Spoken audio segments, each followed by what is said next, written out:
ನಿರಂತರವಾಗಿ ಅದರಲ್ಲಿ ಸುಧಾರಣೆ ತರ್ತಕ್ಕಂಥ ಒಂದು ಕೆಲಸ ನಾವು ಮಾಡಬೇಕಾಗುತ್ತೆ. ಇದು ನಾವು ಹಿಂದೆ ರಮ್ಯಾ ಅವರು ನಮ್ಮ ಎಕ್ಸಿಕ್ಯೂಟಿವ್ ಡೈರೆಕ್ಟರ್ ಇದನ್ನು ನಾನು ಐಡಿಯಾ ಕೊಟ್ಟಿದ್ದೆ. ಅವಾಗ ಜನರಲ್ ಬಾಡಿ ಮಾಡಿದಾಗ ಈ ರೀತಿ ಯಾಕೆ ಮಾಡಬಾರ್ದು, ಕಾರಣ ಇಷ್ಟೇ. ಉದ್ದೇಶ ಬಹಳಷ್ಟು ಜನ ಗ್ರಾಮೀಣ ಪ್ರದೇಶದಲ್ಲಿ ಇರ್ತಕ್ಕಂಥ ಮಕ್ಕಳು ಸೈಬರ್ ಮೇಲೆ ಅವಲಂಬಿತವಾಗಿರ್ತಕ್ಕಂಥದ್ದು ಪರಿಸ್ಥಿತಿ. ಎಷ್ಟೋ ಸತಿ ಗ್ರಾಮೀಣ ರೂರಲ್ ಸ್ಟೂಡೆಂಟ್ ಅಂತಕ್ಕಂಥದ್ದು ಮಿಸ್ ಮಾಡ್ತಾರೆ, ರಿಸರ್ವೇಶನ್ ಕ್ಯಾಟಗರಿಗಳೇ ಮಿಸ್ ಮಾಡ್ತಾರೆ, ಇವೆಲ್ಲ ಡೊಮಿಸೈಲ್ ಮಿಸ್ ಮಾಡ್ತಾರೆ. ಇವೆಲ್ಲ ಬಹಳಷ್ಟು ಕೆಲವು ಸಮಸ್ಯೆಗಳಾಗ್ತಾ ಇತ್ತು. ಎಡಿಟ್ ಆಪ್ಷನ್ ಕೊಟ್ಟಂತ ಸಂದರ್ಭದಲ್ಲಿ ಕೂಡ ಆ ಎಡಿಟ್ ಆಪ್ಷನ್ 5 days ಕೊಡ್ತಾ ಇದ್ರು ಹಿಂದೆ. ಈಗ ಅದನ್ನು ಕೂಡ ನಾವು ಬದಲಾವಣೆ ತಂದಿದ್ದೀವಿ. ಇಲ್ಲ ಮಾರ್ಕ್ ಅಲಾಟ್ಮೆಂಟ್ ಮುಂಚೆವರೆಗೂ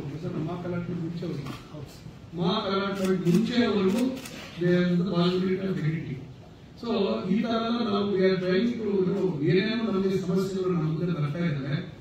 ಆ ಸಮಸ್ಯೆಗಳನ್ನ ನಾವು ಯಾವ ರೀತಿ ಯೂಸರ್ ಪೀಳಿಗೆಗಿಂತ ಬಡ ಮಕ್ಕಳಿಗೆ, ವಿಶೇಷವಾಗಿ ಈಗ ನಗರ ಪ್ರದೇಶದಲ್ಲಿರ್ತಕ್ಕಂಥ ಮಕ್ಕಳು ಸ್ವಲ್ಪ ಹುಷಾರಿರ್ತಾರೆ. ಅಂದ್ರೆ ಗ್ರಾಮೀಣ ಪ್ರದೇಶದಲ್ಲಿ ಇರ್ತಕ್ಕಂತಹ ಮಕ್ಕಳು ಮತ್ತು ಅವರಿಗೆ ಇವೆಲ್ಲ ಅಷ್ಟು ತಿಳುವಳಿಕೆ ಇರೋದಿಲ್ಲ. ಯಾಕಂದ್ರೆ ಈಗ ಸ್ಮಾರ್ಟ್ ಫೋನ್ ಎಲ್ಲರ ಕೈಗೆ ಅಂತ ಹೇಳಲಿಕ್ಕೂ ಸಾಧ್ಯ. ಈಗ ಅಕಸ್ಮಾತ್ ಅವರು ಪೇರೆಂಟ್ಸ್ ಹತ್ರ ಇರ್ಬೋದು, ಅಂದ್ರೆ ಮಕ್ಕಳು ಬಳಸುವಂತದ್ದು ನಾವು ನೋಡಿದಾಗ 100% ರೀಚ್ ಆದ್ರೆ ಮಾತ್ರ ಆದ್ರೆ 100% ರೀಚ್ ಸ್ಟೂಡೆಂಟ್ಸ್ ಆರ್ ಕನ್ಸರ್ನ್. ಆಮೇಲೆ ಇವೆಲ್ಲ ಜಸ್ಟ್ ಏನೋ PUC ಮುಗಿಸಿರ್ತಕ್ಕಂಥದ್ದು ಇನ್ನೊಂದು ಡಿಗ್ರಿ ಓದುವಂತ ಸಂದರ್ಭದಲ್ಲಿ ಕೊಡಿಸ್ಬೋದು, ಮನೆಯವರು ಫೋನ್ ಕೊಡಿಸ್ಬೋದು, ಇಲ್ಲ ಆಗ್ತಿಲ್ಲ.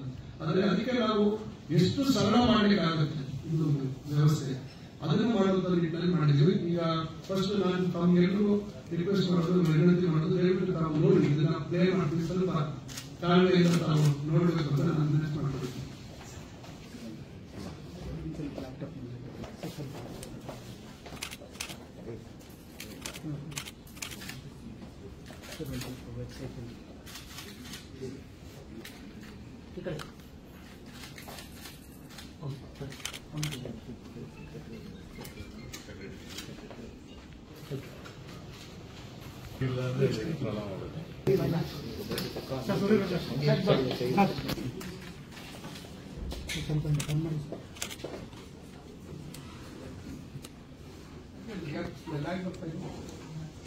ಅದು ಬೇರೆ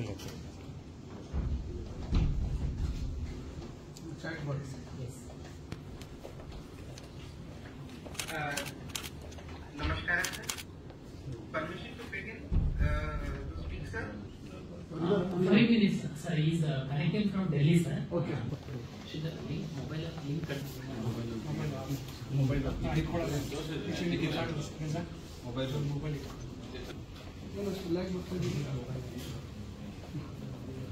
ಸರಿ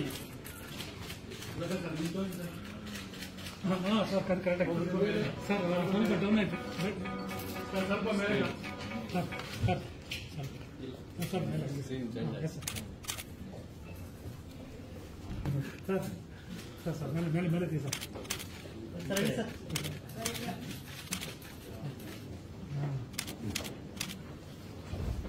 ಸೌದೆ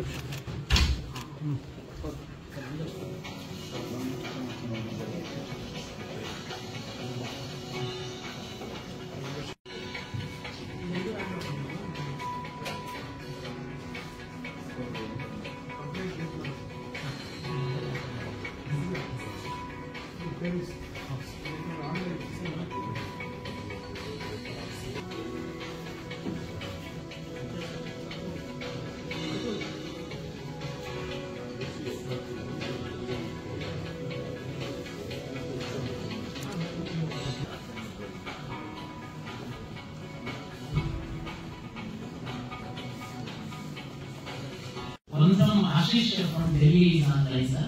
He will briefly explain how it is implementing. Ashish ji? Sir, in giving you what is the vision that our Education Council in EDC has, sir, allow me to share my screen, sir. KIA, that's Karnataka Examination Authority chatbot platform, to check various informations available on the KIA. This is the initial testing phase when our executive director sir has given us a consent in January, and from past 3 months we have got significant traction of 1.36 lakh users as for admissions. What are the eligibility criteria we have? So the bot responds from all the information which is from the brochure. As I mentioned, sir, we have multilingual support from to use. If you would like, if you can scan this QR code, you can go easily to the chatbot link. It will take you to first to the. So I think I want you to. Yes, sir. We're working on it, sir. Yeah. Shortly we will be doing it, sir. Yeah, at the earliest, I Yes, think sir. you need to do it at the earliest before Yes. we commence the other Yes. activities of the Karnataka examination. Thanks for your kind support. Admission ಎಷ್ಟು permission ಇದೆ ಇದು ಎಲ್ಲ ವಿದ್ಯಾರ್ಥಿಗಳಿಗೆ ಒಂದೇ platform ಅಲ್ಲಿ ಸಿಗ್ತಿರ್ಲಿಲ್ಲ. ಆಮೇಲೆ ಕೆಲವು ನಮಗೆ ಏನ್ ಎಕ್ಸ್ಪೀರಿಯನ್ಸ್ ಅಂತಂದ್ರೆ ಸುಮಾರು ಕಾಲೇಜಲ್ಲಿ ಕೇರಳ ಕಡೆಯಿಂದ ಕೆಲವರೆಲ್ಲ ಬಂದು ಸರ್ ಕಾಲೇಜು ಜಮೀನ್ ಇದೆಯಾ ಇಲ್ವಾ, ಪರ್ಮಿಷನ್ ಇದೆಯಾ ಇಲ್ವಾ, ಈ ತರದ್ದು ಪ್ರಶ್ನೆಗಳು ನಮಗೆ ತುಂಬಾ ಕೇಳ್ತಾ ಇದ್ರು. ಈ ಹಿನ್ನೆಲೆಯಲ್ಲಿ ಸಾಹೇಬರ ನಿರ್ದೇಶನ ಏನಂದ್ರೆ ನಮ್ಮಿಂದ ಏನೆಲ್ಲ ಸೀಟ್ ಅಲಾಟ್ ಮಾಡ್ತೀವಿ ಆ ಕಾಲೇಜುಗಳದ್ದು ಅಧಿಕೃತವಾದ ಇನ್ಫಾರ್ಮೇಶನ್ ನಮ್ಮ ವೆಬ್ಸೈಟ್ ಅಲ್ಲೇ ಓದುಗರಿಗೆ ಸಿಗಂಗಾಗಬೇಕು. ಅಂದ್ರೆ ಆಪ್ಷನ್ ಎಂಟ್ರಿ ಮಾಡುವಾಗ ಅವನಿಗೆ N number of option entry ಮಾಡಬಹುದು. ಯಾಕೆಂದ್ರೆ ನಾವು ಕಂಬೈನ್ ಸೀಟ್ ಅಲಾಟ್ಮೆಂಟ್ ಇರೋದ್ರಿಂದ ಮೆಡಿಕಲ್, ಡೆಂಟಲ್, ಆಯುಷ್ ಯಾವ್ದು ಸಿಗುತ್ತೆ ಅದಕ್ಕೆ ಹೋಗುವಂತದ್ದು. ಆಪ್ಷನ್ ಎಂಟ್ರಿ ಮಾಡುವಾಗ ಈ ಮೆಡಿಕಲ್ ಕಾಲೇಜ್ ಅಂತಿದ್ರೆ ಅಷ್ಟು ಮೆಡಿಕಲ್ ಕಾಲೇಜ್ ಪ್ರೈವೇಟ್, ಗೌರ್ಮೆಂಟ್ ಎಲ್ಲ ಬರುತ್ತೆ. ಆ ಕಾಲೇಜ್ ಬಗ್ಗೆ ಏನು ತಿಳ್ಕೊಳ್ಬೇಕು, ಆ ಕಾಲೇಜ್ ಪರ್ಮಿಷನ್ ಇದೆಯಾ, ಇಲ್ಲ ಲ್ಯಾಬ್ ಇದೆಯಾ, ಕಾಲೇಜ್ ಎಷ್ಟು ದೂರದಲ್ಲಿದೆ, ಈಗ ಬೆಂಗಳೂರು ಅಂತಂದ್ರೆ ಬೆಂಗಳೂರು ಯಾವ ಪಾರ್ಟ್ ಅಲ್ಲಿ ಇದೆ, ಇಂಥ ಇನ್ಫಾರ್ಮೇಶನ್ ಅವನಿಗೆ ಒಂದೇ ಬಟನ್ ಅಲ್ಲಿ ನಮ್ಮ ಸ್ಕ್ರೀನ್ ಅಲ್ಲಿ ಸಿಗ್ತಿರ್ಲಿಲ್ಲ. ಅದಕ್ಕೆ ನಾವು ಕಾಲೇಜ್ ಪೋರ್ಟಲ್ ಅನ್ನು ನಾವು ಸಿದ್ಧಪಡಿಸ್ತೀವಿ. ಅದರಲ್ಲಿ ಬ್ಯಾಕ್ ಎಂಡ್ ಅಲ್ಲಿ ಅವರಿಗೆ ನಾವು ಸುಮಾರು ಪ್ರಶ್ನೆಗಳನ್ನ ಕೇಳಿ ನಾವು ಅವ್ರ ಹತ್ರ ಇನ್ಫಾರ್ಮೇಶನ್ ತುಂಬಿಸ್ತೀವಿ ಕಾಲೇಜಿಂದ. ಮತ್ತೆ ಅದನ್ನ ನಾವು ನಮ್ಮಲ್ಲಿ ಒಂದು ಟೀಮ್ ಹಾಕ್ಬಿಟ್ಟು ಅದು ಅಥೆಂಟಿಸಿಟಿ ಬಗ್ಗೆ ನಾವು ಚೆಕ್ ಮಾಡ್ತೀವಿ. ವಿಶೇಷವಾಗಿ ನಮಗೆಲ್ಲ ಗೊತ್ತಿರುವಂತೆ ಇಂಜಿನಿಯರಿಂಗ್ ಕಾಲೇಜ್ ಅಂತಂದ್ರೆ ಹೈಯರ್ ಎಜುಕೇಶನ್ ಇಂದ AICTE ಪರ್ಮಿಷನ್ ಕೂಡ ಇರುತ್ತೆ. ಮೆಡಿಕಲ್ ಅಂತಿದ್ದಂಗೆ NMC ಮತ್ತೆ ಮೆಡಿಕಲ್ ಎಜುಕೇಶನ್ ಈ ತರ ದಾಖಲೆಗಳನ್ನ ಸಹ ನಾವು ಚೆಕ್ ಮಾಡಿ ಹೇಳ್ತೀವಿ. ಜೊತೆಗೆ ಅವರೇನು ಇನ್ಫಾರ್ಮೇಶನ್ ಆಗ್ತಾ ಇದ್ರೆ ಅದೆಲ್ಲದನ್ನು ಸರಿ ಇದೆ ಅನ್ನುವಂಥದ್ದು ಪ್ರಿನ್ಸಿಪಲ್ ದೃಢೀಕರಣ ಸಹ ಮಾಡ್ತಾರೆ. ನಾವು ತಮಗೆ ತೋರಿಸೋದಕ್ಕೆ ಇದು ಲಾಂಚ್ ಮಾಡೋದಕ್ಕೆ ಪೂರ್ವದಲ್ಲಿ ನಮ್ಮ ಒಂದು 2 ಗೌರ್ಮೆಂಟ್ ಇಂಜಿನಿಯರಿಂಗ್ ಕಾಲೇಜಿಂದ ನಾವು ಮಾಹಿತಿಯನ್ನ ಅಪ್ಲೋಡ್ ಮಾಡಿದ್ದೀವಿ. ಜಸ್ಟ್ ತಮಗೆ ಹೇಗೆ ಸ್ಟೂಡೆಂಟ್ಗೆ ಕಾಣುತ್ತೆ ಅದು ನಮ್ಮ ವೆಬ್ಸೈಟ್ ಅಲ್ಲಿ ಅನ್ನುವಂಥದ್ದು ನಾವು ತಮಗೆ ತೋರಿಸೋದಕ್ಕೆ ಇಚ್ಛೆ ಪಡ್ತೀವಿ. ಈಗ ಇದರಲ್ಲಿ ಮುಖ್ಯ ಉದ್ದೇಶ ಇಷ್ಟೇ. ಈಗ ಹಲವಾರು ಕಾಲೇಜುಗಳು ಏನಾಗ್ತಾ ಇದೆ, ಮಶ್ರೂಮಿಂಗ್ ಆಫ್ ಕಾಲೇಜಸ್ ಬೇರೆ ಬೇರೆ ಈಗ ಅಲೈಡ್ ಕೋರ್ಸಸ್ ಮಕ್ಕಳು ವಸ್ತುಸ್ಥಿತಿ ಯಾರಿಗೂ ಗೊತ್ತಿರಲ್ಲ. ಆಮೇಲೆ ಎಲ್ಲರೂ ತಮ್ಮ ವೆಬ್ಸೈಟ್ ಮಾಡ್ತಾರೆ. ಅಂದ್ರೆ ವೆಬ್ಸೈಟ್ ಅಲ್ಲಿ ಎಲ್ಲರೂ ಅವರದೇ ಆದಂತ ರೀತಿಯಲ್ಲಿ ಪ್ರೊಜೆಕ್ಷನ್ ಮಾಡ್ತಾರೆ. ಆಮೇಲೆ ಅಕಾಡೆಮಿಕ್ ಪರ್ಫಾರ್ಮೆನ್ಸ್, ಅಕಾಡೆಮಿಕ್ ಎಕ್ಸಲೆನ್ಸ್ ಮತ್ತೆ ಫ್ಯಾಕಲ್ಟಿ ಪೊಸಿಷನ್ ಇದು ಯಾವ ಅದರಲ್ಲಿ ರಿಫ್ಲೆಕ್ಟ್ ಆಗುತ್ತೆ. ಸೊ ನಾವು ವಿ ಆರ್ ಇನ್ಸಿಸ್ಟಿಂಗ್. ಮನೆ ನಾವು ಉಪಯೋಗದ ಮೀಟಿಂಗ್ ಅನ್ನೋ ಸಂದರ್ಭದಲ್ಲಿ we have told them we have to cooperate. ಅವರು ಎಲ್ಲರಿಗೂ ರೆಕಮೆಂಡ್ ಕಳಿಸಿದ್ದಾರೆ. So we should have authentic information. ಆಮೇಲೆ ಸ್ಟೂಡೆಂಟ್ಸ್ಗೆ ಪಾಪ ದೇವರ್ university students just be aspiring and they want to have our fingertips ಅಲ್ಲೇ ಅವರಿಗೆ ಈ ಕಾಲೇಜುಗಳ ಬಗ್ಗೆ ಇನ್ಫಾರ್ಮೇಶನ್ ಬೇಕು ಅಂತಕ್ಕಂಥದ್ದು ಇರ್ತದೆ. ಎಲ್ಲರೂ ಹೋಗಿ ಎಲ್ಲ ಕಾಲೇಜು ನೋಡ್ಕೊಂಡು ಫಿಸಿಕಲ್ ಆಗಿ ನೋಡ್ಕೊಂಡು ಬರೋದಕ್ಕೂ ಸಾಧ್ಯ ಇಲ್ಲ, ನಿಯರ್ ಇಂಪಾಸಿಬಲ್. ಸೊ ಅದಕ್ಕೋಸ್ಕರ ನಾವು ಇದೆಲ್ಲ ಆಮೇಲೆ KEA ಮುಖಾಂತರ ನಾವು ಇದನ್ನ ಮಾಡಿದಾಗ there will be some sort of authenticity and trust ಇರ್ತದೆ.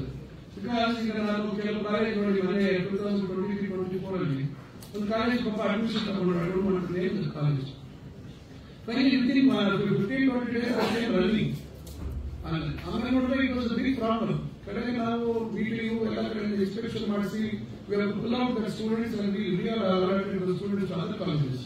ಸೊ ಈ ರೀತಿಯಾದಂತಹ ಸಮಸ್ಯೆಗಳು ಆಗಬಾರದು ಅಂತಕ್ಕಂಥ ದೃಷ್ಟಿಯಿಂದ ನಾವೇ KEA ಮುಖಾಂತರನೇ ಎಲ್ಲ ಕಾಲೇಜುಗಳನ್ನು ಮಾಹಿತಿ, ಸಂಪೂರ್ಣ ಮಾಹಿತಿ ಮತ್ತು ಅವರು ದೇವರು ಕನ್ಫರ್ಮೇಶನ್ ಕೊಡಬೇಕು. ಅವರು principal has to take the owners and he has to give undertaking that whatever information has been provided is authentic and genuine ಅಂತ ಬ್ಯಾಕ್ ಹ್ಯಾಂಡ್ ಅಲ್ಲಿ ನಮ್ಮ ಪ್ರೊಫೆಸರ್ ಅವರುಗಳಲ್ಲಿ ನಾವು ಚೆಕ್ ಮಾಡ್ತೀವಿ. ಇನ್ನೊಂದು ಏನಂದ್ರೆ ಫೀ ಸ್ಟ್ರಕ್ಚರ್ ಮತ್ತೊಂದು ಈಗ ಬಹಳಷ್ಟು ಈಗ ನರ್ಸಿಂಗ್ ಫಸ್ಟ್ ಟೈಮ್ ನರ್ಸಿಂಗ್ ಹೋದ ವರ್ಷ 2023-24 ನರ್ಸಿಂಗ್ ಕೇಳ್ಬಿಟ್ಟು KEA ಕೌನ್ಸಿಲಿಂಗ್ ಆಂಬಿಟ್ ಬಂತು. Still lot of resistance was there from the nursing colleges. ಬಹಳಷ್ಟು ಕಡೆ ನಮಗೂ ಕಂಪ್ಲೇಂಟ್ ಬರ್ತಾ ಇದೆ. ಏನು ಈಗ ನಾವೇನು ಫೀಸ್ ಫಿಕ್ಸ್ ಮಾಡಿ KEA ಫೀಸ್ ಕಳಿಸ್ಕೊಂಡು ಕಳಿಸಿದ್ರು ಕೂಡ ಇಲ್ಲ ಇಷ್ಟು ಫೀಸ್ ಜಾಸ್ತಿ ಕಟ್ಟಬೇಕು ಅಂತ ಹೇಳಿ ಸ್ವಲ್ಪ ಮಕ್ಕಳ ಮೇಲೆ ಒತ್ತಡ ಆಗ್ತಕ್ಕಂಥದ್ದು, ಮಕ್ಕಳು ಕೆಲವರು ಎದುರಿ ಬಿಟ್ಟು ಬರುವಂತದ್ದು ಇವೆಲ್ಲ ಆಗ್ತಾ ಇತ್ತು. ಅದಕ್ಕೂ ಈಗ ನೆಕ್ಸ್ಟ್ ನಾವು ಆಪ್ಷನ್ ಈಗ ನಾವು I think in our website we have created ನಮ್ಮ ಇದರಲ್ಲಿ ಆಪ್ ಅಲ್ಲಿ ಮೊಬೈಲ್ ಆಪ್ ಅಲ್ಲಿ ಗ್ರೀವೆನ್ಸಸ್ಗೆ ಒಂದು ಆಪ್ಷನ್ ಕೊಟ್ಟಿದ್ದೀವಿ. ಅದರಲ್ಲಿ ಇದನ್ನು ಆಪ್ಷನ್ ಕ್ರಿಯೇಟ್ ಮಾಡ್ತಾ ಇದ್ದೀವಿ. ಅದು I think working on that directly ಎಲ್ಲಾದ್ರೂ ಫೀಸ್ ಈಗ ಟ್ರೈಂಗ್ ಟು ಈಗ ನಮಗೆ ಸೀಟ್ ಅಲಾಟ್ಮೆಂಟ್ ಲೆಟರ್ ಕೊಟ್ಟಾಗ ಅದನ್ನ ಇನ್ಕ್ಲೂಡ್ ಮಾಡಿ ಅಂತ ಹೇಳಿದೀವಿ. ಈ ವಾಟ್ ಎವರ್ ಪ್ರಿಸ್ಕ್ರೈಬ್ ಫೀಸ್ ಇದೆ, if anybody is asking for more fees other than the prescribe fees ಅಂತ ಹೇಳಿದಾಗ ಅದನ್ನ ನೀವು ತಕ್ಷಣ ನೀವು ನಮ್ಮ ಕೆಇಎಗೆ ಮತ್ತು ನಮ್ಮ ಫೀಸ್ ರೆಗ್ಯುಲೇಟರಿ ಅಥವಾ ನಮ್ಮ ಇದಕ್ಕೆ ಕಂಪ್ಲೇಂಟ್ ಮಾಡೋದು ಕಮಿಟಿಗೆ ಅಂತಕ್ಕಂಥದ್ದು. ಈಗ ಆಪಲ್ ಇದೆ ನಾವು ನಮ್ಮ ಅಲಾಟ್ಮೆಂಟ್ ಲೆಟರ್ ಮೆನ್ಷನ್ ಮಾಡ್ತೀವಿ. That is very clearly we want to mention in the board letter saying that the fees whatever is been fixed ಇದೆ ಅದರ ಮೇಲೆ ಮಾಡಬಾರದು.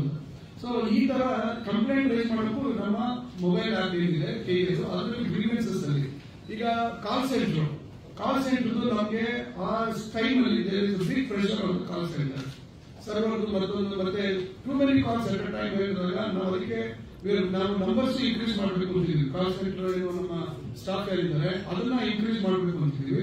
ಜೊತೆಗೆ ಕಾಲ್ ಸೆಂಟರ್ ಸಿಗಲಿಲ್ಲ ಅಂತ ಇಟ್ಕೊಳ್ಳಿ, they can raise their grievance under this, ಅದನ್ನ ಇಮಿಡಿಯೇಟ್ಲಿ ಅಟೆಂಡ್ ಮಾಡಬೇಕು ಅಂತಕ್ಕಂಥದ್ದು ನಾವು ಪ್ಲಾನ್ ಮಾಡಿದ್ವಿ. ಸೊ ಎಷ್ಟೆಷ್ಟು ಎಲ್ಲೆಲ್ಲಿ ಏನೇನು ವಿ ಆರ್ ಗೆಟಿಂಗ್ ಕಂಪ್ಲೇಂಟ್ಸ್ ವಿಚಾರದಲ್ಲಿ ಅದನ್ನೆಲ್ಲ ಒಂದೊಂದೆಲ್ಲ ಒಂದು ರೀತಿಯಲ್ಲಿ ಅಡ್ರೆಸ್ ಮಾಡಬೇಕು, ಸಿಂಪ್ಲಿಫೈ ಮಾಡಬೇಕು. ಈಸಿ ನಾಳೆ ಬೆಳಗ್ಗೆ it is matter of future. ನಾಳೆ ಏನಾದ್ರೂ ಒಂದು ಸ್ವಲ್ಪ ತಪ್ಪಾಗಿ ಹೋದ್ರೆ ನಾಳೆ if you miss a seat for some reason you will get rejected, ಇವೆಲ್ಲ ಪ್ರಾಬ್ಲಮ್ಸ್ ಬರುತ್ತೆ. ಅದಕ್ಕೆ ಇದೆಲ್ಲ ಒಂದೊಂದೇ ನಾವು ಅಡ್ರೆಸ್ ಅಂತ ಹೇಳ್ಬಿಟ್ಟು ಈ ತರ bringing in lot of reforms into the entire tuitioning ಮತ್ತು ಅದು I think you will show. ಈ ಕಾಲೇಜಸ್ ನಾವು including government colleges, government and aided colleges ಎಲ್ಲದಕ್ಕೂ factual thing will put there. ಈಗ ಗೆಸ್ಟ್ ಫ್ಯಾಕಲ್ಟಿ ಇದಾರಂತೆ ವಿಲ್ ಪುಟ್ ಗೆಸ್ಟ್ ಫ್ಯಾಕಲ್ಟಿ ಇದಾರಂತ ಅರ್ಥ.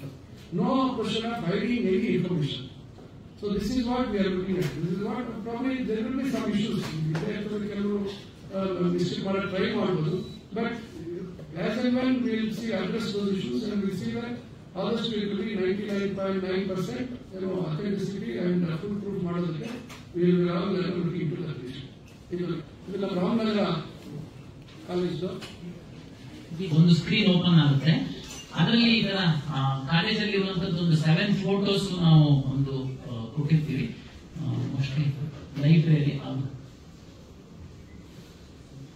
ಬೀದರ್ ಒಂದು ಎಂಟ್ರಿ ಮಾಡಿಸಿದ್ವಿ ನಾವು. ಬೀದರ್ ಕಾಲೇಜ್ ಸರ್ಕಾರಿ ಗವರ್ಮೆಂಟ್ ಸ್ವಲ್ಪ ನೀವು ಸ್ವಲ್ಪ ಮೂವ್ ಆದ್ರೆ ಅದನ್ನು ನಾವು ಮೋರ್ ಇನ್ಫಾರ್ಮೇಶನ್ ನೋಡ್ಬೋದು. ಅಲ್ಲಿ ಏನು ಅದು ಈಗ ಶುರು ಮಾಡಿದ್ವಲ್ಲ, ಇನ್ನೊಂದು 10-15 ಡೇಸ್ ಅಲ್ಲಿ ಅದನ್ನ ಅಪ್ಡೇಟ್ ಮಾಡಿಸ್ತೀವಿ. ನಾವೀಗ ಕಾಲೇಜ್ ಇನ್ಫಾರ್ಮೇಶನ್ ಮಾಡಿದ್ವಿ, ಇನ್ಫಾರ್ಮ್ ಮಾಡ್ತೀವಿ. ನೆಕ್ಸ್ಟ್ ಟೈಮ್ ಎಲ್ಲ ಬರಲಿಕ್ಕೆ ಒಂದೇ ಸತಿ ಪ್ರಾಬ್ಲಿ ಅವರು ಒಂದು 5,000, 10,000, 15,000 ಅಂತ ಅಪ್ ಟು 20,000 ಫಿಕ್ಸ್ ಮಾಡಿದ್ದಾರೆ. ಅದನ್ನ ನಾವು ಡಿಸ್ಪ್ಲೇ ಮಾಡ್ತೀವಿ ನಮ್ಮ ಕೆಇಯಲ್ಲಿ. ಈ ತರ ಇಂಥ ಕಾಲೇಜ್ಗೆ ಅಡಿಷನಲ್ ಸ್ಕಿಲ್ಗೆ ತಗೊಳ್ತಾರೆ ಅಂತ ನಾವು ಅದನ್ನ ಸ್ಕಿಲ್ ಅಂದ್ಮೇಲೆ ಈಗ ಸಾಮಾನ್ಯವಾಗಿ ಏನಾಗ್ತದೆ ಒಂದು ನೀವು ತಿಳ್ಕೋಬೇಕು. ಈಗ ನೋಡಿ, ಈಗ ಫಾರ್ ಎಕ್ಸಾಂಪಲ್ ನಾವು ಕೆಲವು ರೆಗ್ಯುಲೇಷನ್ ತರಬೇಕಾಗುತ್ತೆ. ಈಗ MBA ಕೋರ್ಸಸ್, ಈಗ MBA ಕೋರ್ಸಸ್ ಅಲ್ಲಿ ಕೆಲವು ಕಡೆ ಏನ್ ಮಾಡ್ತಾ ಇದ್ದಾರೆ, ನಿಮ್ಗೆ ಪ್ಲೇಸ್ಮೆಂಟ್ ಬೇಕಾದ್ರೆ ಇಷ್ಟು ಫೀಸ್ ಜಾಸ್ತಿ ಕೊಡಿ ಅಂತ ಕೇಳ್ತಾ ಇದ್ದಾರೆ. This is unofficially is going on. Placement ಬೇಡ ಅಂದ್ರೆ ಇಷ್ಟು ಕಮ್ಮಿ ಇಷ್ಟು ಫೀಸ್ ಕೊಡಿರ್ತಾರೆ. ಅದೆಲ್ಲ ನಿಮ್ಗೆ ಗಮನಕ್ಕೆ ಬಂದಿದೆ ಅಂತ ಗೊತ್ತಿಲ್ಲ, ನಮ್ಮ ಗಮನಕ್ಕೆ ಬಂದಿದೆ. ಈ ತರ ಎಲ್ಲ ಅನ್ರೆಗ್ಯುಲೇಟೆಡ್ ಆಗ್ತಾ ಇದೆ. ಈಗ next probably days to come we will try to see what curbs we can bring on these also. But engineering ಕಾಲೇಜಲ್ಲಿ ಆ ಸ್ಟೆನ್ಸಿದಪ್ಪ ಕಮಿಟಿಯವರು ಮಾಡಿ ಸರ್ಕಾರ ಅವತ್ತು ಒಪ್ಕೊಂಡಿದೆ.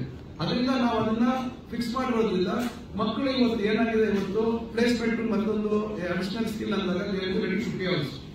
ಸೊ ಅದಕ್ಕೆ ಅದು ಡಿಪೆಂಡಿಂಗ್ ಆನ್ ದೇರ್ ಏನು ಫೆಸಿಲಿಟಿ ಅವ್ರು ಏನು ಫೆಸಿಲಿಟಿ ಕೊಟ್ಟಿದ್ದಾರೆ ಅದರ ಬೇಸಿಸ್ ಮೇಲೆ ಅವಾಗ ಫಿಕ್ಸ್ ಆಗಿರುವಂತದ್ದು. ಬಟ್ ಈಗ ಕೆಲವು ಕಾಲೇಜಸ್ ಸ್ವಲ್ಪ ಅಪ್ಗ್ರೇಡ್ ಮಾಡಿರ್ತಾರೆ, ಕೆಲವು ಅಡಿಷನಲ್ ಫೆಸಿಲಿಟಿ ಕೊಟ್ಟಿದ್ದಾರೆ.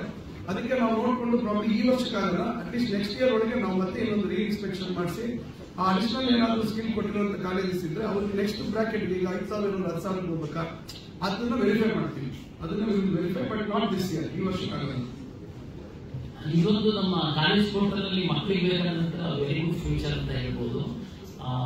ನಮ್ಮಲ್ಲಿ ಇವಾಗ ಇಂಜಿನಿಯರಿಂಗ್ ಕಾಲೇಜ್ ಅಂತಂದ್ರೆ ಅವರಿಗೆ ಏನೇನು ಪರ್ಮಿಷನ್ ರಿಕ್ವೈರ್ಮೆಂಟ್ ಇದೆ, AICTE ಇಂದ ಕೊಡುವಂತದ್ದು, BTU ಇಂದ ಮತ್ತೆ ಗವರ್ಮೆಂಟ್ ಇಂದ ಯೂನಿವರ್ಸಿಟೀಸ್, ಅದನ್ನ ನಾವು ಅಪ್ಲೋಡ್ ಮಾಡಬೇಕು ಕಾಲೇಜಲ್ಲಿ. ಅದೇ ರೀತಿ ಮೆಡಿಕಲ್ ಕಾಲೇಜ್ ಅಂದ್ರೆ, ನರ್ಸಿಂಗ್ ಕಾಲೇಜ್ ಅಂತಂದ್ರೆ ಆ ಒರಿಜಿನಲ್ ಡಾಕ್ಯುಮೆಂಟ್ ಏನಿದೆ ನಮ್ಮ ವೆಬ್ಸೈಟ್ ಅಲ್ಲಿ ಅವರು ಅಪ್ಲೋಡ್ ಮಾಡಬೇಕಾಗುತ್ತೆ. ಮಗು ನೋಡ್ಕೊಳ್ಬಹುದು, ಆ ಆಡಳಿತಕ್ಕೆ ಗೊತ್ತಾಗುತ್ತೆ ಎಷ್ಟು ಇಂಟೇಕ್ ಇದೆ ಅವ್ರದ್ದು ಸೀಟು, ಆ ಪರ್ಮಿಷನ್ ಯಾವ ಇಯರ್ ತನಕ ವ್ಯಾಲಿಡಿಟಿ ಇದೆ, ವ್ಯಾಲಿಡಿಟಿ ಇದೆಯಾ ಇಲ್ವಾ ಅನ್ನುವಂಥದ್ದು ಅವರಿಗೆ ಗೊತ್ತಾಗುತ್ತೆ. ನೆಕ್ಸ್ಟ್ 3% KE ಸೀಟ್ ಆಗುತ್ತೆ. ಅದೇ ಒಂದು ಪ್ರೈವೇಟ್ ಬಂದಾಗ ಅಲ್ಲಿ ನಿಮಗೆ 100 ಸೀಟ್ ಇದೆ ಅಂತಂದ್ರೆ ನಮ್ದು KE ಕೋಟಾ ಕಮಿಟಿ ಮತ್ತೆ ಮ್ಯಾನೇಜ್ಮೆಂಟ್ ಬರುತ್ತೆ, ಅದು ನಾವು ಸೀಟ್ ಅನ್ನು ಡಿಸ್ಪ್ಲೇ ಮಾಡ್ತೀವಿ.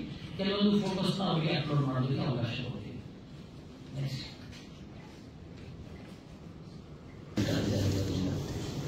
ನೆಕ್ಸ್ಟ್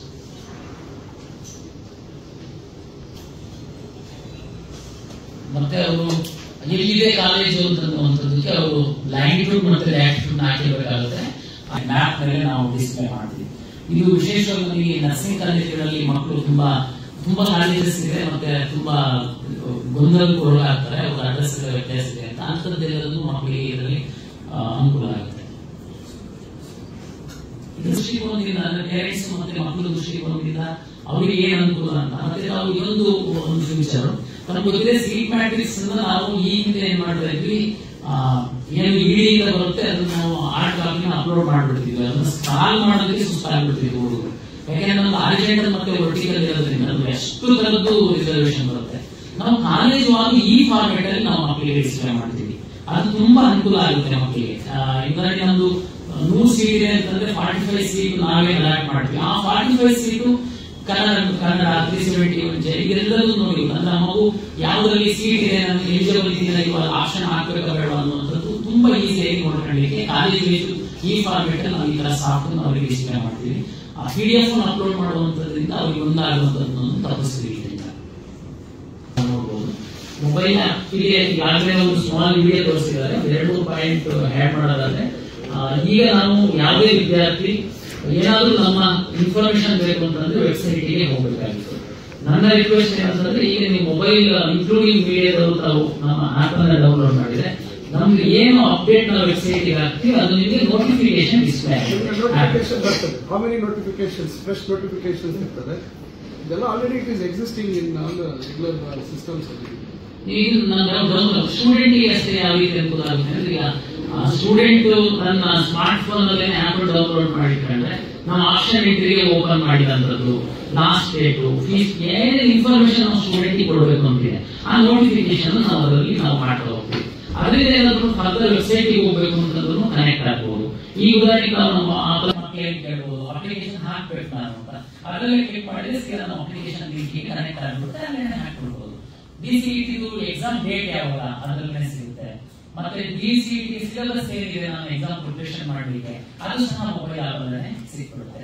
ಮುಂದುವರೆದ ಸಾಹೇಬ್ ಹೇಳಿದ್ರು, ಕಾಲೇಜಿಗೆ ನಾಳೆ ಹೋಗ್ತಾರೆ ಅಡ್ಮಿಷನ್ ಟೈಮ್ ಅಲ್ಲಿ, ಅವಾಗ ಅವರಿಗೆ ನಾವು ನಿಗದಿಪಡಿಸಿರೋದಕ್ಕಿಂತ ಫೀಸ್ ಹೆಚ್ಚು ಕೇಳ್ತಾರೆ. ಅವರು ಯಾರಿಗೆ ಕಂಪ್ಲೇಂಟ್ ಮಾಡಬೇಕು ಅದಕ್ಕೆ ಫೀಸ್ ರೆಗ್ಯುಲೇಷನ್ ಕಮಿಟಿ ಒಂದು ಅದರಲ್ಲಿ ಆಡ್ ಮಾಡೋದಕ್ಕೆ ನಮ್ಗೆ ಹೇಳಿದ್ದಾರೆ. ಅದು ವರ್ಕ್ ಮಾಡ್ತಾ ಇದೀವಿ. ಅಡ್ಮಿಷನ್ ಒಳಗಡೆ ಅದನ್ನ ತಗೊಂಡು ಬರ್ತೀವಿ, ಅಲ್ಲಿ ಅವ್ನು ಪೂರ್ತಿ ಡೀಟೇಲ್ ಬಂದ್ಬಿಡುತ್ತೆ ಅದರಲ್ಲಿ. ಮತ್ತೆ ಅವನ್ನೆಲ್ಲ ಟೈಪ್ ಮಾಡಿ ಅಡ್ಮಿಷನ್ ಕಾಲೇಜ್ ಬಂದಾಗ ಫೋಟೋ. ಆಮೇಲೆ ಈ ಕಾಲೇಜ್ ಪೋರ್ಟಲ್ ಗೆ ಸಂಬಂಧಪಟ್ಟಂತೆ ಈಗ ಇದುವರೆಗೆ ಏನಿತ್ತು, ವಿದ್ಯಾರ್ಥಿ ಅಡ್ಮಿಷನ್ ಟಿಕೆಟ್ ಅನ್ನ ಡೌನ್ಲೋಡ್ ಮಾಡ್ಕೊಂಡ್ಬಿಟ್ಟು ನಮಗೆ ಫೀಸ್ ಕಟ್ಟಿದ್ರೆ ಡೌನ್ಲೋಡ್ ಆಗ್ತಾ ಇತ್ತು, ಕಾಲೇಜಿಗೆ ಹೋಗ್ತಾ ಇಲ್ಲ. ಅವನು ಕಾಲೇಜಿಗೆ ಹೋಗ್ತಾ ಹೋಗ್ಲಿಲ್ವಾ ಅನ್ನುವಂಥದ್ದು ನಮಗೆ ಗೊತ್ತಿಲ್ಲ. ಆಮೇಲೆ ಅವನು ಫೀಸ್ ಕಟ್ಟಕ್ಕೆ ಹೇಳ್ತಾ ಇತ್ತು, ಅವನು ಫೀಸ್ ಕಟ್ಟಿರ್ತಿದ್ದ ಕಾಲೇಜಿಗೆ ಹೋಗ್ತಿರ್ಲಿಲ್ಲ. ಇದುವರೆಗೆ ಕಾಲೇಜಿಗೆ ಹೋದ್ಮೇಲೆ ಸ್ಟೂಡೆಂಟ್ ಸಹ ಒಂದು ಲಾಗಿನ್ ಆಗ್ಬಿಟ್ಟು ಕನ್ಫರ್ಮ್ ಮಾಡಬೇಕಾಗಿತ್ತು, ನಾನು ಜಾಯಿನ್ ಇನ್ ಕಾಲೇಜ್ ಅಂತ. ಕಾಲೇಜ್ ಸಹ ಕನ್ಫರ್ಮ್ ಮಾಡಬೇಕಾಗಿತ್ತು, ಇವರಿಬ್ರು ಕನ್ಫರ್ಮ್ ಮಾಡ್ತಿರ್ಲಿಲ್ಲ ಕೆಲವು ಪ್ರಕರಣದಲ್ಲಿ. ನೆಕ್ಸ್ಟ್ ನಾನು ಲಾಸ್ಟ್ ಡೇಟ್ ಆಗಿ ಒಂದು 2 ಡೇಸ್ ಆಗ್ತಿದ್ದೇನೆ, ನೆಕ್ಸ್ಟ್ ರೌಂಡ್ ನಾವು ಶುರು ಮಾಡಬೇಕಾಗಿತ್ತು. ಹುಡುಗರು ಸೀಟ್ ಮ್ಯಾಟ್ರಿಕ್ಸ್ ಕೇಳ್ತಿದ್ರು, ಫಸ್ಟ್ ರೌಂಡ್ ಅಲ್ಲಿ ಎಷ್ಟು ಅಡ್ಮಿಷನ್ ಆಗಿದೆ, ಸೆಕೆಂಡ್ ರೌಂಡ್ ಅಲ್ಲಿ ಎಷ್ಟು ಸೀಟ್ ಉಳ್ಕೊಂಡಿದೆ, ಕೆಳಗಡೆ ಹೋಗಿದ್ದೆಲ್ಲ ಕೊಡಿ ನನಗೆ ಅಂತ. ಅಂದ್ರೆ ಕಾಲೇಜ್ ಅವರು ಸ್ಟೂಡೆಂಟ್ ಕನ್ಫರ್ಮೇಶನ್ ಮಾಡಿದ್ರೆ ಸ್ಟೂಡೆಂಟ್ ಹೋಗಿಲ್ಲ ಇಲ್ವಾ ಈ ತರದ್ದು ಗೊಂದಲ ಇರ್ತಿತ್ತು. ಒಂದು ಎರಡನೇದು, ಈ ಸ್ಟೂಡೆಂಟ್ ಕಾಲೇಜಿಗೆ ಹೋದ ಬೇರೆ ಹೋದ ಈ ತರದ್ದೆಲ್ಲ ಸುಮಾರು. ಅದಕ್ಕೆ ಈಗ ಸಾಹೇಬ್ ಹೇಳಿರುವಂತ ನಾವು ಏನ್ ಇಂಪ್ಲಿಮೆಂಟ್ ಮಾಡಿದೀವಿ ಅಂತಂದ್ರೆ, ತಮ್ಗೆ ಗೊತ್ತು ಈಗಾಗಲೇ ಅಪ್ಲಿಕೇಶನ್ ಹಾಕುವಂತ ಸಂದರ್ಭದಲ್ಲಿ ವಿದ್ಯಾರ್ಥಿ ಯಾವುದು ಫೋಟೋ ಹಾಕಿದ್ದಾನೆ ಅದರ ಆಧಾರದ ಮೇಲೆ ಅವನು ಮೊನ್ನೆ ಪರೀಕ್ಷೆಗೆ ಬಂದಾಗ ಅದೇ ವಿದ್ಯಾರ್ಥಿ ಪರೀಕ್ಷೆಗೆ ಬಂದಿದ್ದಾನೆ ಅನ್ನುವಂಥದ್ದಕ್ಕೆ ನಾವು ಫೇಸ್ ರೆಕಗ್ನೈಸೇಷನ್ ಮಾಡಿ ಪರೀಕ್ಷಾ ಕೇಂದ್ರಕ್ಕೆ ಬಿಟ್ಟಿದ್ವಿ. ಈಗ ಅದು ನಮ್ಮ ಹತ್ರ ಇದೆ. ಈಗ ನಮ್ಮ ಹತ್ರ 2 ಫೋಟೋ ಇದೆ, ಅಪ್ಲಿಕೇಶನ್ ಫೋಟೋ ಇದೆ, ಮತ್ತೆ ಎಕ್ಸಾಮಿಗೆ ಬಂದಾಗ ಕ್ಯಾಪ್ಚರ್ ಮಾಡಿರುವಂತಹ ಫೋಟೋ ಇದೆ. ನಾಳೆ ನಾವು ಫಸ್ಟ್ ರೌಂಡ್ ಅಲ್ಲಿ ಸೀಟ್ ಅಲಾಟ್ಮೆಂಟ್ ಮಾಡಿದ್ಮೇಲೆ, ರಿಯಲ್ ಸೀಟ್ ಅಲಾಟ್ಮೆಂಟ್ ಮಾಡಿದ್ಮೇಲೆ ಹುಡುಗರಿಗೆ 4 ಆಪ್ಷನ್ಸ್ ಬರುತ್ತೆ. ಚಾಯ್ಸ್ 1, ಚಾಯ್ಸ್ 2, ಚಾಯ್ಸ್ 3, ಚಾಯ್ಸ್ 4 ಬರುತ್ತೆ ಅಲ್ವಾ. ಚಾಯ್ಸ್ 1 ಹಾಕಿದ್ರೆ ಅವನು ದುಡ್ಡು ಕಟ್ಟಬೇಕು, ಅಡ್ಮಿಷನ್ ಟಿಕೆಟ್ ಡೌನ್ಲೋಡ್ ಮಾಡ್ಕೊಂಡು ಕಾಲೇಜಿಗೆ ಹೋಗ್ಬೇಕು. ನಾವು ಈಗೇನ್ ಹೇಳ್ತಿದೀವಿ, ಏನ್ ಮಾಡೋದಕ್ಕೆ ನಾವು ಡೆವಲಪ್ ಮಾಡಿದೀವಿ ಅಂತಂದ್ರೆ, ಹುಡುಗ ಚಾಯ್ಸ್ 1 ಹಾಕಿಲ್ಲ ಅಂತಂದ್ರೆ ಆ ಹುಡುಗನಿಗೆ ಇಷ್ಟ ಇದೆ ಸೀಟ್ ಅಂತ ಅನ್ಕೊಂಡು ನೆಕ್ಸ್ಟ್ ದುಡ್ಡು ಕಟ್ತಾನೆ. ಅವನಿಗೆ ನಿನ್ನ ಸೀಟು ಕನ್ಫರ್ಮೇಶನ್ ಆಗಿದೆ, ನೀವು ಇಂಥ ಡೇಟ್ ಇಷ್ಟು ಗಂಟೆ ಒಳಗಡೆ ಕಾಲೇಜಿಗೆ ಹೋಗಿ ಒರಿಜಿನಲ್ ಡಾಕ್ಯುಮೆಂಟ್ ಅಂತ ತಗೊಂಡು ಅಡ್ಮಿಷನ್ ಆಗುವಂತ ಒಂದು ಇಂಟಿಮೇಷನ್ ಲೆಟರ್ ಕೊಡ್ತೀವಿ, ಅದು ಸಾಫ್ಟ್ ಅಲ್ಲೇ ಕೊಟ್ಬಿಡ್ತೀವಿ. ಹುಡುಗ ಕಾಲೇಜಿಗೆ ಹೋದಂತ ಸಂದರ್ಭದಲ್ಲಿ ನೋಡಿ ಈ ಪೋರ್ಟಲ್ ಅಲ್ಲಿ ಓಪನ್ ಆಗುತ್ತೆ, ಕಾಲೇಜ್ ಕನ್ಫರ್ಮೇಶನ್ ಆಯಿತು. ಇದು ಪ್ರಿನ್ಸಿಪಾಲ್ ಅಥವಾ ಅವರ ಅಡ್ಮಿಷನ್ ಹಿಂಗೆ ಆಗಿರ್ತಾರೆ ಅವರು ಲೈವ್ ಫೋಟೋ ವೆರಿಫಿಕೇಶನ್ ಆ ಹುಡುಗಿಗೆ ವೆಬ್ ಕ್ಯಾಮ್ ಅಲ್ಲಿ ಅವರು ಹುಡುಗಿಗೆ ತೋರಿಸ್ತಾರೆ ಬಂದಿದ್ದಾನೆ ಅಂತ. ಅದು ಕನ್ಫರ್ಮೇಶನ್ ಅದೇ ಹುಡುಗ ಎಕ್ಸಾಮ್ ಬರೆದವನು, ಅದೇ ಹುಡುಗ ಅಪ್ಲಿಕೇಶನ್ ಹಾಕಿದವನು, ಅದೇ ಹುಡುಗ ಈಗ ಕಾಲೇಜಿಗೆ ಹೋಗಿ ಅವನು ಲಾಗಿನ್ ಓಪನ್ ಆಗುತ್ತೆ. ಆಮೇಲೆ OTP ಅವನು ಯಾವುದು ನಮಗೆ ಅಪ್ಲಿಕೇಶನ್ ಆದ ಸಂದರ್ಭದಲ್ಲಿ ಹಾಕಿದ್ದಾನೆ ಅದು OTP ಅವನಿಗೆ ಜನರೇಟ್ ಆಗುತ್ತೆ. ಅಲ್ಲಿ OTP ಹಾಕಿದ್ರೆ ಅಲ್ಲಿ ಅವನು ಅಡ್ಮಿಷನ್ ಹಾಡು ರೆಡಿ ಆಗಿಬಿಡುತ್ತೆ, ಅಲ್ಲಿ ಅವನಿಗೆ ಪ್ರಿಂಟ್ ಔಟ್ ಬರುತ್ತೆ. ಅಲ್ಲಿಗೆ ಕನ್ಫರ್ಮೇಶನ್, ನಾವು ಹುಡುಗನು ತಿರ್ಗಾ ಕನ್ಫರ್ಮೇಶನ್ ಮಾಡಬೇಕಾಗಿಲ್ಲ, ಕಾಲೇಜು ಕನ್ಫರ್ಮೇಶನ್ ಮಾಡಬೇಕಾಗಿಲ್ಲ, ಈ ಹುಡುಗ ಕಾಲೇಜಿಗೆ ಅಡ್ಮಿಷನ್ ಆಗಿದ್ದಾನೆ ಆಗಿ ನೆಕ್ಸ್ಟ್ ರೌಂಡ್ಗೆ ನಾವು ರೆಡಿ ಆಗಿರ್ತೀವಿ. ಅಂದ್ರೆ ಇದರಲ್ಲಿ ಯಾವುದು ಆಂಬಿಗ್ಯೂಟಿ ಇರಲ್ಲ. ಈಗೇನಾಗ್ತಿತ್ತು, ತುಂಬಾ ಕಾಲೇಜುಗಳು 1000+ ಕಾಲೇಜಸ್ ರೀಕನ್ಸಿಲೇಷನ್ ಮಾಡುವಂತದ್ದೇ ನಮ್ಮ ಆಫೀಸ್ ದೊಡ್ಡ ಟಾಸ್ಕ್ ಆಗ್ತಿತ್ತು, ಒಂದು ವಾರ ಆಗ್ತಿತ್ತು. ನೆಕ್ಸ್ಟ್ ರೌಂಡ್ ಶುರು ಮಾಡೋದು ನಮಗೆ ತುಂಬಾ ತೊಂದರೆ ಆಗ್ತಿತ್ತು. ಆಮೇಲೆ ಈ ಕಾಲೇಜಿಗೆ ನಾವು ಲಾಸ್ಟ್ ಟೈಮ್ ಏನೋ ಸ್ವಲ್ಪ ಬಂದಾಯ್ತು, ಬೇರೆ ಹೆಸರಲ್ಲಿ ಬೇರೆ ಅವ್ನು ಕಾಲೇಜಿಗೆ ಹೋದ್ನ ಹೋಗ್ಲಿಲ್ವಾ ಈಗ ನಮ್ಗೆ ಏನಿಲ್ಲ, ಅವ್ನು ದುಡ್ಡು ಚಾಯ್ಸ್ ಹಾಕಿದ್ರೆ ಅವ್ನು ಕಾಲೇಜಿಗೆ ಹೋಗ್ಲಿಲ್ವಾ 5:30 ಒಳಗಡೆ ನಾವು ತಲೆ ಕೆಡಿಸ್ಕೊಳ್ಳಲ್ಲ. ಆ ಸೀಟ್ ನಾವು ನೆಕ್ಸ್ಟ್ ರೌಂಡ್ಗೆ ಆಫರ್ ಮಾಡ್ತೀವಿ. ಯಾಕೆ ಹೋಗಿಲ್ಲ ಏನೋ ಅದು ನಾವು ನಂತರ ಎಂಕ್ವೈರಿ ಮಾಡೋಣ. ನೆಕ್ಸ್ಟ್ ಕ್ಯೂನಲ್ಲಿ ಮಕ್ಕಳಿಗೆ ತೊಂದರೆ ಆಗ್ಬಾರ್ದು, ಅನ್ಯಾಯ ಆಗ್ಬಾರ್ದು, ಡಿಲೇ ಆಗ್ಬಾರ್ದು ಅನ್ನೋದಕ್ಕೆ ಇದೊಂದು ಸಿಸ್ಟಮ್ ಅನ್ನ ಇಂಟ್ರೊಡ್ಯೂಸ್ ಮಾಡಿದ್ವಿ. ಆ ಮೊಬೈಲ್ ಹಾಕಿದವರು ಹೇಳ್ತಾ ಇರೋದ್ರ ಈ ಕಾಲೇಜಿಗೆ ಹೋದಂತ ಸಂದರ್ಭದಲ್ಲಿ ಇದು ಅಡ್ಮಿಷನ್ ಆಯ್ತು, ಕೊನೆಗೆ ನಾವು KA ಇಂದ ಸರ್ಕಾರ ಫಿಕ್ಸ್ ಮಾಡಿರುವಂತಕ್ಕಿಂತ ಹೆಚ್ಚು ಫೀಸ್ ಕೇಳಿದ್ರು, ಬೇರೆ ಇನ್ನೇನೋ ಹುಡುಗರಿಗೆ ಸಮಸ್ಯೆ ಆಯ್ತು. ನಮ್ಮ ಫೀಸ್ ರೆಗ್ಯುಲೇಷನ್ ಕಮಿಟಿಗೆ ಹೋಗ್ಬೇಕು ಅಂತಂದ್ರೆ ಅಲ್ಲೇ ಅವನು ತನ್ನ ಮೊಬೈಲ್ ಆಪ್ ಅಲ್ಲಿ ಇರುತ್ತೆ, ಅವನು ಕ್ಲಿಕ್ ಮಾಡಿದ್ರೆ ಅವನ ಡೀಟೇಲ್ಸ್ ಎಲ್ಲಾನು ಅದರಲ್ಲೇ ಆಲ್ರೆಡಿ ಬಂದ್ಬಿಡುತ್ತೆ. ನಾವೇ ಸೀಟ್ ಅಲರ್ಟ್ ಮಾಡಿರೋದ್ರಿಂದ ಜಸ್ಟ್ ಅವನಿಗೆ ನಾವು ಟೈಪ್ ಮಾಡೋದಕ್ಕೆ ಅವಕಾಶ ಕೊಡ್ತೀವಿ, ಏನ್ ಕಂಪ್ಲೇಂಟ್ ಏನ್ ಡಿಮ್ಯಾಂಡ್ ಮಾಡಿದ್ರು ಅಂತ. ಅದನ್ನ ನಾವು ಈ ಫೀಸ್ ರೆಗ್ಯುಲೇಷನ್ ಕಮಿಟಿ ಅವರಿಗೆ ಅದನ್ನ ಪಾಸ್ ಮಾಡ್ತೀವಿ. ಅವ್ರು ನೆಕ್ಸ್ಟ್ ಫರ್ದರ್ ಎಂಕ್ವೈರಿ. ಇದು ನಾವು ಮೊಬೈಲ್ ಆಪ್ ಅಲ್ಲಿ ಇನ್ನೂ ಇಂಪ್ರೂವೈಸೇಷನ್ ಮಾಡೋದಕ್ಕೆ ಸಾಕಷ್ಟು ಅವಕಾಶಗಳಿದ್ದಾರೆ. ನೆಕ್ಸ್ಟ್ ದಿನಗಳಲ್ಲಿ ನಮಗೆ ಸೀಟ್ ಅಲರ್ಟ್ ಆದ್ರೆ ಇಂಡಿವಿಜುವಲ್ ಆಗಿ SMS ಹೋಗುವಂತದ್ದು ಸೀಟ್ ಅಲ್ಲಿ ಇರೋದೆಲ್ಲ ಮಾಡ್ತೀವಿ. ಸದ್ಯಕ್ಕಂತೂ ಮಕ್ಕಳು ಮತ್ತೆ ಪೇರೆಂಟ್ಸ್ ಲಾಸ್ಟ್ ಏನು ಪ್ರಾಬ್ಲಮ್ ಫೇಸ್ ಮಾಡ್ತಿದ್ರು ಅದು ಪೂರಕವಾಗಿ ಒಂದಷ್ಟು ಪಾರದರ್ಶಕವಾಗಿ ಒಂದಷ್ಟು ಕ್ರಮಗಳನ್ನ ನಾವು ಕೈಗೊಂಡಿದ್ದೀವಿ. ಇದರಲ್ಲಿ KA ಬೋರ್ಡ್ ಅಲ್ಲಿ ಈಗ ಅಕಸ್ಮಾತ್ ಕ್ವಶನ್ ಸಂದರ್ಭದಲ್ಲಿ ಆರ್ಟಿಫಿಷಿಯಲ್ ಇಂಟೆಲಿಜೆನ್ಸ್ AI ಸೊ ನಾವೇನಲ್ಲಿ ಬ್ಯಾಕ್ ಎಂಡ್ ಅಲ್ಲಿ ಡಾಟಾ ಕೊಟ್ಟಿರ್ತೀವಿ, ಬ್ಯಾಕ್ ಎಂಡ್ ಅಲ್ಲಿ ಇನ್ಫಾರ್ಮೇಶನ್ ಕೊಟ್ಟಿರ್ತೀವಿ. It will be only picking from that and it will giving the answers. ಆ ರೀತಿ ಸ್ಪೆಸಿಫಿಕ್ ಆಗಿ ಪಾಯಿಂಟ್ ಕ್ವಶನ್ ಇಲ್ಲದೆ ಇದ್ದ ಸಂದರ್ಭದಲ್ಲಿ ಪ್ರಾಬ್ಲಿ ದೇ ಕ್ಯಾನ್ ಗ್ರೀವೆನ್ಸ್ ಗೆ they can put it before that I not happy with the answer ಅಂತ ಹೇಳಿ ಮಾಡಿದ್ರೆ then that will be address separate. So ಆ ತರ ಯಾಕಂದ್ರೆ ಕ್ವಶನ್ ನೀವು ಸರಿಯಾಗಿ ಫ್ರೇಮ್ ಮಾಡಿಲ್ಲ ಅನ್ನೋ ಸಂದರ್ಭದಲ್ಲಿ ಈಗ ಸ್ಟ್ಯಾಂಡರ್ಡ್ ಕ್ವಶನ್ಸ್ ಇರ್ತದೆ, ಏನು ಮಾಡಿದ್ರೆ ಅಂತ ಇರ್ತದೆ. Beyond that if you have specific issue ಇದ್ದಾಗ if is not able to frame the question properly ಇದ್ದಾಗ it might not be able to reflect the correct answer. ಅವನಿಗೆ ಸ್ಯಾಟಿಸ್ಫೈ ಆಗುವಂತ ಆನ್ಸರ್ ಬರದೇ ಇರುವಂತ ಸಂದರ್ಭದಲ್ಲಿ they can raise another query. ಅವಾಗ they will be addressed separately. Back end team ಮಾಡ್ಕೊಂಡು ನಾವು ಅದನ್ನ ಅಡ್ರೆಸ್ ಮಾಡ್ತೀವಿ. ಈ ತರ we are trying to see what all issues might crop up, ನಮ್ಗೆ ಏನು ಬರ್ಬೋದು ಅಂತ ನಾವು ನಮ್ಮ ಒಂದು anticipation ಮಾಡ್ಕೊಂಡು ನಾವು ಮಾಡಿದ್ವಿ. Probably beyond this also there might be certain issues which might come with us. So that we will address that issues. ಅದು ಯಾರು ಡೌನ್ಲೋಡ್ ಮಾಡ್ತಾರೆ KA ಅಂತಲೇ ಡೌನ್ಲೋಡ್ ಇದು this is ಈಗ certificate is for Android phone and we are play ಸ್ಟೋರಿಗೆ ಮತ್ತೆ upload ಮಾಡುವಂತದ್ದೆಲ್ಲ procedure ತುಂಬಾ ಇದೆ. ನಮ್ದು ಟಾರ್ಗೆಟ್ ಸ್ಟೂಡೆಂಟ್ ಒಂದು ಈಗ ನಮ್ಮಲ್ಲಿ 3,70,000 ಯಾರೆಲ್ಲ ನಮಗೆ ರಿಜಿಸ್ಟ್ರೇಷನ್ ಮಾಡಿಸ್ತಾರೆ, ಯಾರೆಲ್ಲ ಅಪ್ಲಿಕೇಶನ್ ಮಾಡ್ತಾರೆ ಅವರಿಗೆ ನಾವು ಈ QR ಕೋಡ್ ಲಿಂಕ್ ಅನ್ನ ಆಪ್ ಡೌನ್ಲೋಡ್ ಮಾಡೋ ಲಿಂಕ್ ಅವ್ರಿಗೆ ವಾಟ್ಸ್ಆಪ್ ಅಲ್ಲಿ ಸೆಂಡ್ ಮಾಡ್ತೀವಿ. ಆಮೇಲೆ ಈಗ ತಾವು ಡೌನ್ಲೋಡ್ ಮಾಡೋದ್ರೆ ಈ QR ಕೋಡ್ ಮಾಡಬಹುದು. ನಮ್ಮ ವೆಬ್ಸೈಟ್ ಅಲ್ಲಿ ಸಹ ಈ QR ಕೋಡ್ ಇದೆ, ಡೌನ್ಲೋಡ್ ಆಗುತ್ತೆ. ಶ್ರೀಧರ್ ಅವರು ಲಿಂಕ್ ಶೇರ್ ಮಾಡಿದ್ದಾರೆ ಅಂತ ಅನ್ಕೊಂಡಿದ್ದೆ. ಮೊಬೈಲ್ ಆಪ್ ಅಂತಲ್ಲ ಅದೇ KA ಆಮೇಲೆ ಇನ್ನೂ ಒಂದು since application stage we have cross this year, next year ನಾವೇನು ಆಪ್ಷನ್ ಯೂಸ್ ಮಾಡ್ತಾ ಇದ್ವಿ, ಈ ಆಪ್ ಡೌನ್ಲೋಡ್ ಮಾಡಿಕೊಂಡು they can themselves, students themselves can try to fill the application, they can try ಅದು it will be indicating ಏನೇನು ಹಾಕಬೇಕು ಅಂತ. So they themselves can attempt to fill the application. ಯಾಕಂದ್ರೆ ಅಲ್ಲಿ ಸೈಬರ್ ಹತ್ರ ಅದು ಆ ಡಿಪೆಂಡೆನ್ಸಿ ಕಮ್ಮಿ ಮಾಡಬೇಕು ಅಂತ ಆಲ್ರೆಡಿ ಈ ವರ್ಷ ಕಮ್ಮಿ ಆಗಿದೆ. We want to see that ಆ ಸೈಬರ್ ಮತ್ತೆ ಮಿಸ್ಯೂಸ್ ಆಗುವಂಥದ್ದು IP ಅಡ್ರೆಸ್ ಈ ತರ ನಾಳೆ ಆಪ್ಷನ್ ಇಂಟರ್ವ್ಯೂ ಆದಾಗ ಮತ್ತೊಂದು ಬೇರೆ ರೀತಿ ಮಿಸ್ಯೂಸ್ ಆಗುವಂಥದ್ದು. ಪಾಪ ಅವ್ರಿಗೆ ಗೊತ್ತಿರಲ್ಲ, ಅವ್ರಿಗೆ ಕೊಟ್ಬಿಟ್ಟಿರ್ತಾರೆ, ಅವ್ರು ಐಡಿ ಕೊಟ್ಟಿರ್ತಾರೆ, ಅವ್ರಿಗೆ ಏನೋ ಇದೆಲ್ಲ ಮೊಬೈಲ್ ಆ್ಯಪಲ್ಲಿ OTP ಬರ್ತದೆ, ಇನ್ನೊಂದು ಕೊಟ್ಬಿಡ್ತಾರೆ. ಆಮೇಲೆ ದಿಸ್ ಆಲ್ ಈಗ ಆಧಾರ್ ಲಿಂಕ್ ಮಾಡಿದ್ವಿ. ಲಾಸ್ಟ್ ಟೈಮ್ ನಾವು ಹೇಳಿದ್ವಿ. ಸೊ ಅದು ಈಗ ಪರ್ಮಿಷನ್ ಇಟ್ಟಿಲ್ಲ. ಸೊ ಅದೆಲ್ಲ ಒಂದೊಂದು try to bring transparency in the whole system. Is what we try. Example ನಾವೀಗ ಲಾಸ್ಟ್ ಟೈಮ್ ನಾವು ಅಲ್ಲಿ ಅನೌನ್ಸ್ ಮಾಡಿದ್ವಿ, ಸಿಂಗಲ್ ಅಪ್ಲಿಕೇಶನ್ ಅಂತ ಮಾಡಿದ್ವಿ. ಈಗ ನೀವು ಒಂದು ಪರೀಕ್ಷೆಗೆ ಅಪ್ಲಿಕೇಶನ್ ಹಾಕ್ತೀರಾ, ಮತ್ತೊಂದು ಇನ್ಯಾವುದನ್ನ ಪರೀಕ್ಷೆ ಬರ್ತದೆ, ಸ್ಪರ್ಧಾತ್ಮಕ ಪರೀಕ್ಷೆ. ಅವ್ರು ಏನಿಲ್ಲ, ಅವ್ರಿಗೆ ಅವಾಗಲೇ ಒಂದು ಜನರೇಟ್ ಆಗಿರ್ತದೆ, ಅವ್ರೊಂದು ಪಾಸ್ವರ್ಡ್ ಒಂದು ಕೋಡ್ ಒಂದು ಜನರೇಟ್ ಆಗಿರ್ತದೆ. ಮತ್ತೆ ಅವ್ರು ಏನು ಅದರಲ್ಲಿ ಬೇರೆ ಸ್ವಲ್ಪ ಅದೇ ಇದನ್ನ ಹೋಗಿ ಆಕ್ಸೆಸ್ ಮಾಡಿ ಮತ್ತೆ application hockey receive. But only ಮತ್ತೆ ಯಾವ ಒಂದು ಪೋಸ್ಟ್ ಇನ್ನೊಂದಕ್ಕೆ ಅವ್ರು ಅಪ್ಲೈ ಮಾಡ್ತಾರೆ ಮಾತ್ರ ಅವ್ರು ಕರೆಕ್ಷನ್ ಮಾಡಬೇಕು. ಮತ್ತೆ ಡಾಕ್ಯುಮೆಂಟ್ ಅಪ್ಲೋಡ್ ಮಾಡೋದು ಮತ್ತೊಂದು ಇವೆಲ್ಲ ಅವನ್ನೆಲ್ಲ ರಿಪೀಟೆಡ್ಲಿ ಇದೆಲ್ಲ ದೊಡ್ಡ ಲೆಬರಿಯಸ್ ಪ್ರೊಸೆಸ್, ಅದನ್ನೆಲ್ಲ ನಾವು ಅವಾಯ್ಡ್ ಮಾಡ್ತೀವಿ.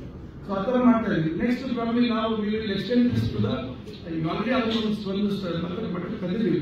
ಅದನ್ನು ನಾವು ಇನ್ನೇನಾದ್ರು ಅದನ್ನು ಆ್ಯಡ್ ಮಾಡಬೇಕು ಅನ್ನೋದನ್ನ ರಿಕ್ರೂಟ್ಮೆಂಟ್ ಎಕ್ಸಾಮ್ಸ್ ಇದೆ, ಅದಕ್ಕೆ ಎಲ್ಲರೂ ಅದನ್ನ ತೆಗಿಬೇಕು ಅಂತ. ಯಾರೋ ಅಲ್ಲಿ ಫಿಸ್ಕಿಂಗ್ ಮಾಡುವಂತವರ ಅನ್ವೇಷಣೆಯಿಂದ ಆಗಿರ್ತಕ್ಕಂಥ ನಮ್ಮ ಕೆಲವರಿಗೆ ಮಸದಲ್ಲಿ ಹುಡುಕುವಂತ ಕೆಲಸ ಅವ್ರಿಗೆ ಅದೇನು ಯಾವ ಪರಿಸ್ಥಿತಿ ಇದೆ ಅಂತ ನನಗೆ ಗೊತ್ತಿಲ್ಲ. ಅದಾದ ನಂತರ ನಾವು ಇಮಿಡಿಯೇಟ್ಲಿ ರಿಯಾಕ್ಟ್ ಮಾಡಿದ್ವಿ. ನನಗೆ ಗೊತ್ತಾದ ಕೂಡಲೇ ನಾವು ರಿಯಾಕ್ಟ್ ಮಾಡಿದ್ವಿ, ನಾವು ಕಳಿಸಿದ್ವಿ, ಕ್ರಮ ತಗೊಂಡಿದ್ವಿ. And we have done justice to the boy also. ಅವ್ರಿಗೆ ತೊಂದರೆ ಆಗಿದ್ವಿ, ವಿ ಹ್ಯಾವ್ ಡನ್ ಜಸ್ಟಿಸ್. ನಾನೇ ಖುದ್ದ ಅವ್ರಿಗೆ ವಿತಿನ್ 2 hours ಒಳಗೆ I have spoken to the boy. ಏನಾಯ್ತಂದ್ರೆ ನನ್ನ ಮಾರ್ನಿಂಗ್ ವೆರಿ ಗುಡ್ ರಿಪೋರ್ಟ್ ನಾವು ಬಂದ ಕೂಡಲೇ ಅವ್ರ ಸಂಪರ್ಕದಲ್ಲಿದ್ವಿ. We have done that. ಇವರು ವಿನಾಕಾರಣ ಸೃಷ್ಟಿ ಮಾಡುವಂತ ಪ್ರಯತ್ನ ಮಾಡ್ಕೊಳ್ಳಿ, ರಾಜಕಾರಣದಲ್ಲಿ ಅವ್ರು ಮಾಡ್ಕೊಳ್ತಾರೆ, ತೊಂದರೆ ಇಲ್ಲ. ಅದಾದ ನಂತರ ರೈಲ್ವೆ ರಿಕ್ರೂಟ್ಮೆಂಟ್ ಏನಾಯ್ತು, ಯಾವತ್ತಿದ್ರು ಅಡ್ಮಿಷನ್ ಟಿಕೆಟ್ ಮೆನ್ಷನ್ ಆಯ್ತು. ರೈಲ್ವೆ ಟಿಕೆಟ್ ಅಲ್ಲಿ ಮಂಗಳಸೂತ್ರ ಜನವಾದ್ದು, ಅಡ್ಮಿಷನ್ ಟಿಕೆಟ್ ಅಲ್ಲಿ ಪ್ರಿಂಟ್ ಆಗಿತ್ತು. And this admission this entire process happen in December. ನೋಡ್ಕೊಳ್ಳಿ ಡೇಟ್ ಅಲ್ಲಿ ನೀವು ಅಡ್ಮಿಷನ್ ಟಿಕೆಟ್ ನೋಡ್ಕೊಳ್ಳಿ. ಆದ್ರೆ ವಿಡ್ರಾ ಮಾಡಿಸ್ಬಿಟ್ಟು ಒಂದು ಚೀಫ್ ಕಾಮೆಂಟ್ ಮಾಡ್ತಾರೆ ವಿರೋಧ ಪಕ್ಷ ನಾಯಕರು. ಬರೀ ಅದಕ್ಕಿಂತ ಹೆಚ್ಚು ಹೇಳಕ್ ಹೋಗಿಲ್ಲ. ನಾವು ಅಟ್ಲೀಸ್ಟ್ ನಾವು ಮಾಡ್ಬಿಟ್ಟು ನಾವು ನಮ್ಮೆಲ್ಲ ಗೈಡೆನ್ಸ್ ಹಾಕಿಲ್ಲ. ನಾವು ಅವರು ಹಾಕಿರೋದನ್ನ ಅವರು ಸಮರ್ಥನೆ ಮಾಡ್ಕೊಂಡು ಹೋಗ್ತಾರೆ. ಅಂದ್ರೆ ಆಮೇಲೆ ಮತ್ತೆ ನೀಟ್ ಆಯ್ತು. ಏನಾಗುತ್ತೆ, everybody is trying to follow NTA, national testing agency guidance ಏನಿದೆ. ಸೊ ದಟ್ ಯೂನಿಫಾರ್ಮಿಟಿ ಇರಬೇಕು, ಒಂದೊಂದು ಇರಬಾರ್ದು ಅಂತಕ್ಕಂಥ. ಆದ್ರೆ ವಿನಾಕಾರಣ ಇವರು ಏನ್ ಮಾಡ್ತಿರ್ತಾರೆ, ಅದನ್ನ ರಾಜಕೀಯವಾಗಿ ಬಳಸುವಂಥದ್ದು, ಕ್ರಿಕೆಟ್ ರೀತಿಯಲ್ಲಿ ಮಾಡುವಂಥದ್ದು. ನೀವು ಅದಕ್ಕೆ ಅಂಕಾಂಶಗಳು ಇಲ್ಲ, ನಾವು ಬಹಳ ಸ್ಟ್ರಾಂಗ್ ಆಗಿ ನಾವು ಇಮಿಡಿಯೇಟ್ ನಾವು ಹೇಳಿದ್ವಿ. ನಾನು ಅವ್ರು ಟ್ವೀಟ್ ಮಾಡಿದ್ರೆ ನಾನು ಟ್ವೀಟ್ ಮಾಡಿದ್ದೀನಿ. ಆಮೇಲೆ ನಂತರ ಈಗ ಪೆಹಲ್ಗಾಮ್ ಇಶ್ಯೂ ಬಂತು, ಮತ್ತೊಂದು ಬಂತು, ಅದರಲ್ಲಿ ಅದು ಡೈಲ್ಯೂಟ್ ಆಯ್ತು. ಯಾಕಂದ್ರೆ ಅವ್ರು ಇನ್ಫ್ಯಾಕ್ಟ್ ಅವ್ರು ಎಸ್ಕೇಪ್ ಆದ್ರು. ಆಕ್ಚುಲಿ ಅವರು ಏನು ನೀಟ್ ಆಯ್ತು, ರೈಲ್ವೆ ಆಯ್ತು, ಅದರಿಂದ ಅವ್ರು ಎಸ್ಕೇಪ್ ಆಗಿದ್ದು. ಪೆಹಲ್ಗಾಮ್ ಇನ್ಸಿಡೆಂಟ್ ಆಗಿದ ತಕ್ಷಣ ಜನರ ಫೋಕಸ್ ಅಂದ್ರೆ ಬೇರೆ ತರ ಸೀರಿಯಸ್ ಇಶ್ಯೂ ಆಗುವಂತ ಸಂದರ್ಭ ನಾವಂತೂ ಇಮಿಡಿಯೇಟ್ಲಿ ನಾವು ಅಟೆಂಡ್ ಮಾಡಿದ್ವಿ, ಎಲ್ಲ ಮಾಡಿದ್ವಿ. But it shows that we mentality for everything they want to be religion, everything they want to use it for society polarization ಮಾಡಬೇಕು ಅಂತ. ದಟ್ ಬ್ಯಾಕ್ ಫೈರ್ ಅವ್ರಿಗೆ ಬ್ಯಾಕ್ ಫೈರ್. ಅದರಿಂದ that is not issue and never we have mention about that.